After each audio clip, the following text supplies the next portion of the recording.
China. They have held a massive military parade in Beijing, the biggest ever, unveiling what appears to be a new arsenal of high-tech weapons, celebrating the end of the Second World War in Asia. We just, over the last few minutes, literally shot out a boat, a drug-carrying boat, a lot of drugs in that boat. Imagine a man once hailed as one of the most powerful figures on Earth, now stumbling, gasping, and unraveling before the world's eyes. His voice cracks under pressure, his body betrays him, and his empire of influence crumbles while enemies abroad celebrate his downfall. Once, he commanded armies, shaped global alliances, and boasted of unmatched strength. Now, he is a shadow of himself, frail, bitter, and desperately clinging to illusions of power. This is not the story of a private downfall, hidden from public view. This collapse is happening in real time, under the unforgiving spotlight of cameras and headlines. Every move, every word, every desperate attempt to project dominance only reveals deeper weakness. As the world changes rapidly, new powers unite, new threats rise, and old victims demand justice. He finds himself cornered, haunted not just by his past, but by a future he cannot control. This is the unraveling of Donald Trump. And in this chapter, we explore how the man who once bragged about being the strongest, smartest, and toughest leader is now facing his judgment day, physically deteriorating, politically isolated, and morally exposed. It begins with an image the world could hardly believe: Donald Trump, standing before the press, visibly struggling to make it through a speech. His hand, oddly discolored, trembles as he grips the podium. His ankles swell with inflammation, his face puffy and strained. To his supporters, these details are brushed off as nothing more than fatigue. To his critics, they are unmistakable signs of a man in decline. The press conference was supposed to be proof of life, proof of vitality, a performance of strength. Instead, it resembled a parody. Observers joked it was like watching Weekend at Donnie's. The body was there, but the presence, the energy, the command, all gone. What makes this moment so damning is not just Trump's physical decline, but the contrast it highlights on the world stage. While Trump struggles to appear coherent, global powers are seizing the spotlight he once claimed as his own. In Beijing, Xi Jinping orchestrates a military parade of unprecedented scale. Tanks, missiles, and soldiers flood Tiananmen Square. By his side, Vladimir Putin of Russia and Kim Jong-un of North Korea, America's most notorious adversaries. Together, they present themselves as the architects of a new world order, one where the United States no longer stands unchallenged at the top. Meanwhile, Trump lashes out with desperation. From his social media bunker, he posts bizarre, rambling statements, congratulating dictators, pleading for recognition, and lashing out at perceived betrayals. At one point, he sends his warmest regards to Putin and Kim Jong-un, as though they were jilted lovers enjoying a honeymoon without him. Instead of rallying allies, Trump sounds like a man abandoned, watching from the sidelines as others build the future. And then came the moment that shocked even many of his loyalists. Trump proudly shared a video of a U.S. military strike on a small fishing vessel near Venezuela. 11 people were killed. Trump presented the clip as though it were a triumph, a demonstration of his toughness. But instead of strength, the world saw something else: a grotesque display of power used recklessly, pointlessly. Experts quickly condemned it. There was no evidence the boat posed any real threat. Drug trafficking, even if true, is not punishable by death, much less summary execution at sea. What Trump called justice looked more like a massacre. The response was swift: outrage, disbelief, disgust. Instead of projecting dominance, Trump had shown himself as impulsive, cruel, and weak, a man who murders civilians at sea, while rivals abroad showcase military unity and strength. The comparison could not have been starker.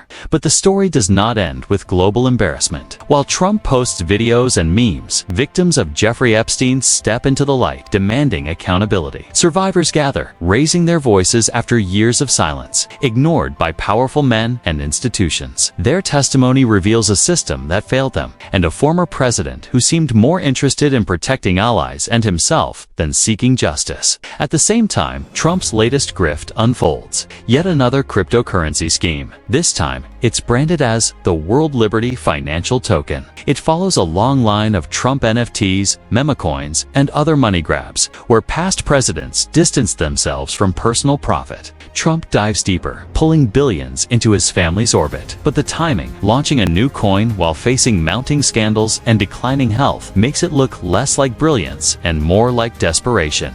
As Trump flails, India's Prime Minister Narendra Modi visits China, standing with Xi and Putin. This too cuts deep. For years, Trump had courted Modi, demanding recognition, even begging for a Nobel Peace Prize nomination. When India refused, Trump retaliated with tariffs. Now Modi, once seen as a potential ally, peers shouldered shoulder with Trump's rivals, reinforcing the impression that America under Trump has lost influence, trust, and respect. The fall is not just political, not just international, it is personal. Every time Trump speaks now, his voice sounds weaker, more strained. Clips circulate online of him mumbling, gasping, rambling incoherently. Supporters insist it's the same strong leader they voted for, but the illusion is hard to maintain. He no longer looks like the defiant warrior they once admired. He looks like a man exhausted, diminished, and deeply afraid. And yet, Trump himself cannot stop.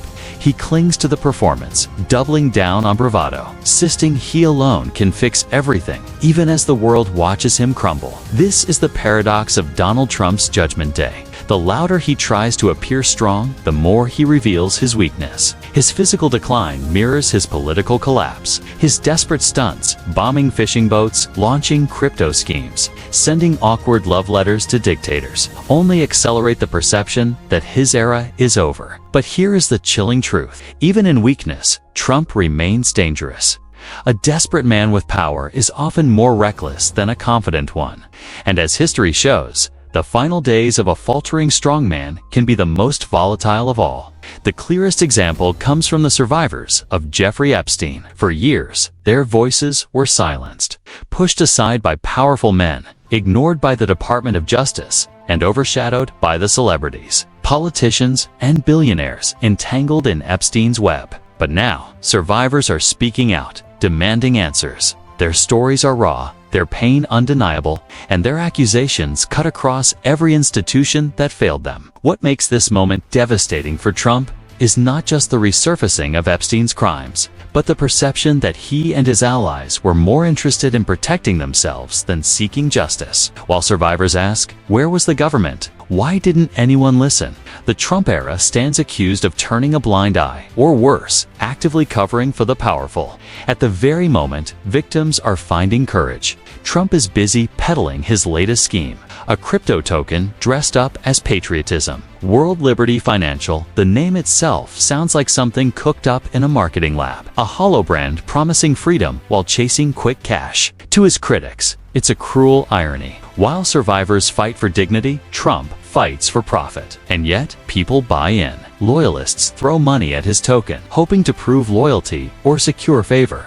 But financial experts quickly point out the rot beneath the surface. Shady investors, SEC investigations, and ties to questionable overseas funds. To the outside world, it looks less like financial genius and more like a last-ditch grift from a family empire running on fumes. At the same time, America's rivals sense opportunity. Xi Jinping, Putin, and Kim Jong-un embrace one another on the global stage, crafting an image of unity and power. Modi of India, once courted by Trump, now appears beside them, a subtle but powerful symbol of shifting alliances. For decades, the world measured strength by how tightly nations aligned themselves with Washington. Today, they measure it by how confidently they can ignore it, and Trump feels it. His public statements reveal not a confident strategist, but a bitter, jilted figure, a man watching a party he wasn't invited to. He sends awkward messages of warmest regards to dictators, as if begging to be remembered. Instead of commanding the stage, he sounds like someone desperate not to be forgotten. But perhaps the most striking image of Trump's downfall is not international at all. It is domestic. Inside the United States, his rallies, once roaring spectacles of energy, now show signs of fatigue. Crowds are smaller. The chants feel less like conviction and more like ritual. The man who once promised to make America great again is struggling to convince even his base that he himself remains great. And yet, This is the danger. History shows that when strong men lose their grip, they do not fade gracefully. They grow desperate. They seek dramatic gestures, reckless gambits, anything to project relevance. For Trump, this could mean more inflammatory rhetoric, more outlandish conspiracy theories, or even dangerous actions designed to provoke chaos. We already saw a glimpse of this in the Venezuelan boat incident, a massacre framed as victory, a stunt meant to distract from weakness. But what happens when the stage gets bigger? When global rivals unite? When domestic scandals deepen? And when his health betrays him further? What lengths might he go to prove he is still the tough guy he imagines himself to be? The tragedy is that the man who once promised strength is now the very embodiment of fragility. His voice, weak and quivering. His body, visibly deteriorating. His mind, rambling and incoherent. And his empire, reduced to crypto scams and empty slogans. Judgment Day is not a single event. It is a process, the slow, humiliating unraveling of a persona built on lies. For Trump, it is happening in plain sight, broadcast to millions, dissected by enemies, mourned by loyalists, and laughed at by rivals. Every press conference, every post, every desperate attempt to look powerful only confirms the truth. The man who once loomed so large over American politics is now shrinking before our eyes. And yet, perhaps the most haunting part of this story is what it reveals about us. Trump's decline is not just his own. It is a mirror reflecting the vulnerabilities of the United States itself. While he deteriorates, rivals grow bolder. While he stumbles, alliances weaken. While he obsesses over personal profit, survivors of abuse still wait for justice, and citizens still wait for leadership. The question now is not whether Trump is falling. The evidence is everywhere. The question is, what happens when he finally crashes? Will his movement collapse with him, or will it morph into something even more dangerous? Will America learn from the cautionary tale of a leader who promised greatness but delivered chaos, or will it stumble into repeating the same mistakes? For now, the world watches. Trump fights to keep the illusion alive. His supporters cling to fading myths. His enemies wait for the final collapse. And history, as it always does, prepares to deliver its verdict. Donald Trump once imagined himself as invincible, untouchable, a man destined to be remembered as the greatest. Instead, he is remembered in real time as a cautionary tale, the strong man who crumbled, the dealmaker undone by his own deals, the self-proclaimed savior undone by his own greed. The truth is inescapable. The judgment day he always feared is here, and no amount of bluster, no rally, no crypto token, no desperate military stunt can save him from it.